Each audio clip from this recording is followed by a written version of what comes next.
Welcome to Writings and Lessons. Today I'm going to introduce you to chording.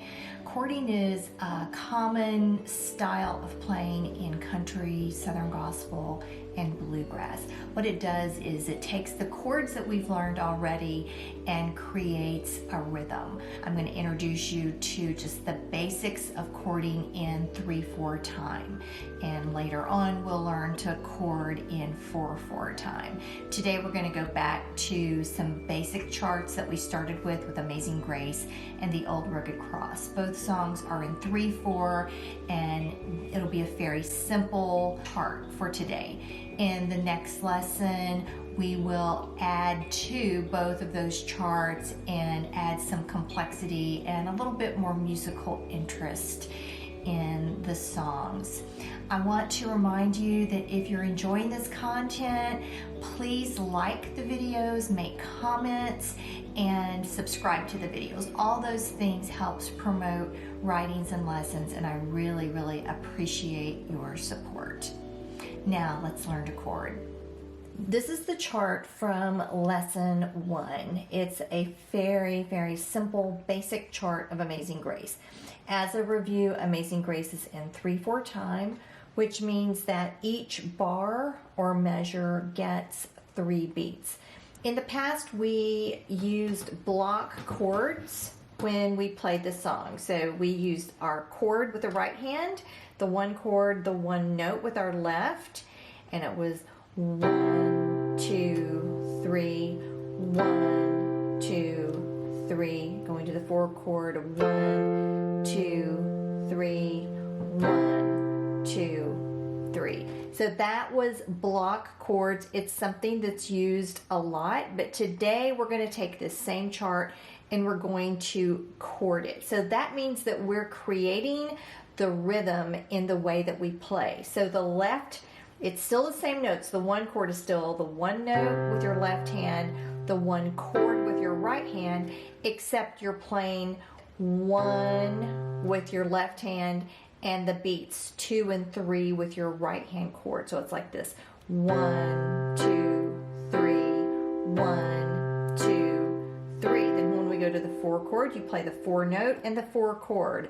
1, 2, 3, 1, 2, 3. So in this way, you're playing the chords and you're creating a rhythm. This is very handy if there is no band and you're needing to create a rhythm for children or for whoever's singing to be able to feel the beat. So again, for each bar, for the 3 counts, the left hand plays count or beat 1, and the chord plays beats 2 and 3. So it's still 1, 2, 3, 1, 2, 3 for each bar.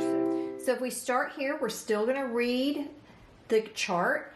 Again, each bar gets 3 counts. So for the first bar, it would be 1, 2, 3. Now we're going to the second bar. 1, 2, 3, 4. For the 4 bar, you're going to play the 4 note and the 4 chord just like we did before. But it would be 1, 2, 3, 1, 2, 3, 1, 2, 3, 1, 2. Now to the 5 chord.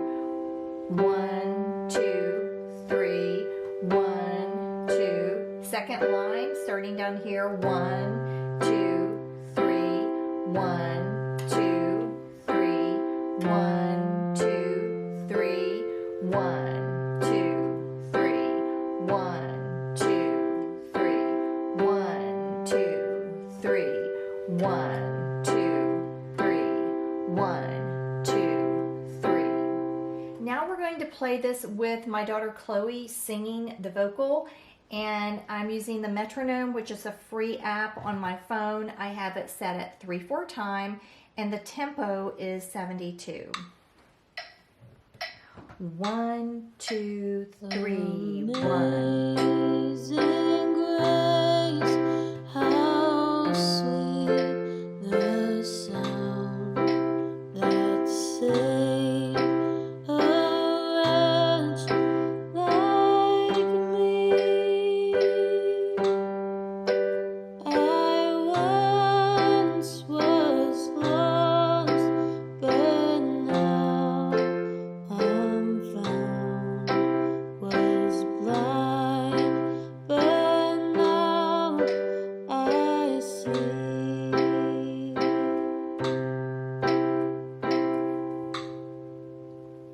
Next, we're going to play the Old Rugged Cross, which was also taught in a previous lesson. This is, again, is a very basic chart. It literally has 3 chords in the whole song in this arrangement, 1, 4, and 5. We're going to play it in exactly the same chording method that we just played Amazing Grace. So again, it's in 3/4 time, and we'll play it just like we did before. 1, 2, 3, 1, 2, 3, 1, 2, 3, 1, 2, 3, 1, 2, 3, 1, 2, 3, 1, 2, 3, 1, 2, 3, etc. So again, this is a very basic method of chording, and so now we're going to play it with the vocal. And I have my metronome set at 3/4 time again, and I have the tempo at 70 this time. 1, 2, 3, 1, 2, 3, 1, 2, 3. Stood an old rugged cross, the emblem of suffering and shame. And I love that old cross where the dearest and best for world of lost sinners was slain. Going to the chorus. So I'll cherish the old rugged cross